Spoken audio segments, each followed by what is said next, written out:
नमस्कार, सुस्वागतम दर्शकों जी। मैं बीएन फिर एक बार आप लोगों के साथ। असम के जेल में बंद वारिस पंजाब दे के मुखिया अलगाववादी नेता अमृतपाल सिंह ने पंजाब की खंडूर साहिब सीट से लोकसभा का चुनाव जीता है, पर अभी शपथ ग्रहण बाकी है। इसी बीच अमृतपाल सिंह का एक पुराना इंटरव्यू खूब वायरल हो रहा है। इसमें वो कहते नजर आ रहा है कि उन्हें संविधान के अनुच्छेद 25 से दिक्कतें हैं। इसमें सिखों का मान्यता नहीं दी गई है। हालांकि ऐसा नहीं है। संविधान के अनुच्छेद 25 में धार्मिक आजादी का बढ़ावा दिया गया है। अपने स्वार्थ सिद्धि के लिए लोग ऐसी बयानबाजी करते आ रहा है। आइए जानने की कोशिश करें ये अनुच्छेद 25 क्या है। भारतीय संविधान का अनुच्छेद 25 धार्मिक आजादी की बात करता है। इसको लेकर अलग अलग समुदाय में ये भ्रम फैलाया जाता है कि संविधान में सिख, जैन और बौद्ध धर्म को मानने वाले के हिंदुओं को अंतर्गत रखा गया है।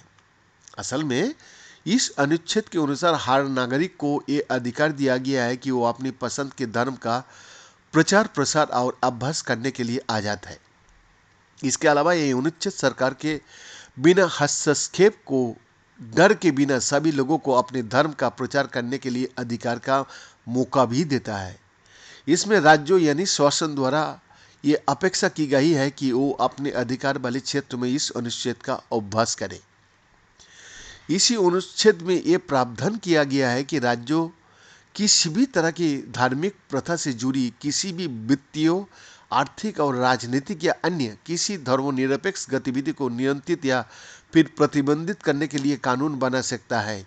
ये सामाजिक कल्याण अथवा सुधार या फिर सार्वजनिक हिंदू धार्मिक संस्थाओं को हिंदुओं को सभी वर्ग और अन्य वर्ग के लिए खोलने का व्यवस्था भी करता है। अनुच्छेद 25 में किए गए प्रावधान के तहत ही हिंदुओं में सिख, जैन और बौद्ध धर्म को मानने वाले लोग शामिल हैं। इसी में प्रावधान किया गया है कि कृपान धारण करने और ले जाने वाली सिख धर्म के लोगों को सिख धर्म में शामिल माना जाएगा।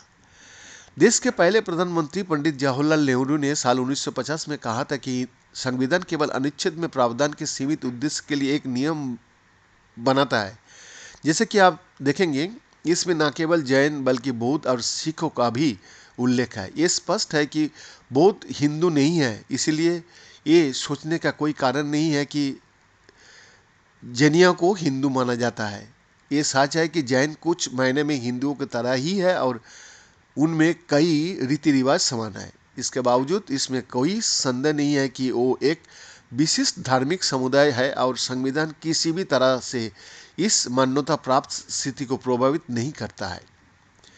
सुप्रीम कोर्ट के एडवोकेट विनीत गोयल कहता है कि सिख अलगाववादी अमृतपाल सिंह का कहना है कि हिंदू धर्म से सिखों को कोई नाता नहीं है और सिख अलग है। ये प्रोपागेंडा लंबे समय से फैलाया जा रहा है। अमृतपाल सिंह का ये कहना भी है कि अनुच्छेद 25 में सिखों का कोई उल्लेख नहीं किया गया है और सिखों को हिंदुओं की एक शाखा माना गया। उनका ये बयान गलत है। एडवोकेट जिंदाल कहता है, मैं यहाँ जिक्र करना चाहूँगा सिखों की पहले गुरु नानक देव जी का, जिनके हाथ में हमेशा रुद्राक्ष की माला रहती थी और वो हरिनाम का जप भी करते थे। जब सिखों के पहले गुरु हिंदुओं की पद्धति को मानते थे, हिंदुओं की भगवान और देवी का भी पूजा सिखों के गुरु ने करते थे। ये बात सिद्ध करती है कि सिख हिंदुओं का ही एक शाखा है। बीएन का एक्सक्लूसिव रिपोर्ट।